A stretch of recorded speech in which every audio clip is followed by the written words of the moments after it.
আলাইকুম। শীত চলে গেলেও কিন্তু শীতের পিঠা এখনো রয়ে গেছে। এই যে আমাদের ভাই এই যে শীতের পিঠা, এটা মনে হয় তেলের পিঠা, তাই না ভাইয়া? তেলের পিঠা আছে, চাপড়ি আছে, আর এটা কি পিঠা? এটা কিন্তু চিতই পিঠা। সাথে আছে বিভিন্ন ধরনের ভর্তা। দেখবো একটু ভাইয়া? কাঁচামরিচ ভর্তা, রসুন ভর্তা, কি কি চিলি শুটকি, যারা শুটকি পছন্দ করেন, সরিষা মনে হয়। এগুলো কি একই? ধনেপাতা ভর্তা। কয় ধরনের ভর্তা আছে ভাইয়া? 10 আইটেমের ভাইয়ের ভর্তা আছে। এটা কোন জায়গা? আপনারা নদাতে আসলে ইজিলি খেতে পারবেন। ওই দেখেন, দেখা যাচ্ছে ওই পাশে লাজ ফার্মা, ঠিক লাজ ফার্মার সামনাসামনি ভাইয়া বসে। ভাইয়া কয়টা থেকে কয়টা পর্যন্ত বসেন? ভাইয়া বিকাল 4টা থেকে রাত 11টা পর্যন্ত থাকে ইনশাল্লাহ। আশা করি আপনারা এখনো পিঠা খেতে চাইলে চলে আসবেন। আসি ভাইয়া, অনেক ধন্যবাদ। শীত চলে গেলে কি হবে? বাঙালি কিন্তু এখনো পিঠা খাচ্ছে। পিঠা কিন্তু সবসময় মানুষের পছন্দ।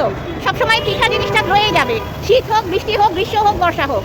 আপনারাও খেতে চাইলে অবশ্যই চলে আসবেন আমার ভাইয়ের দোকানে।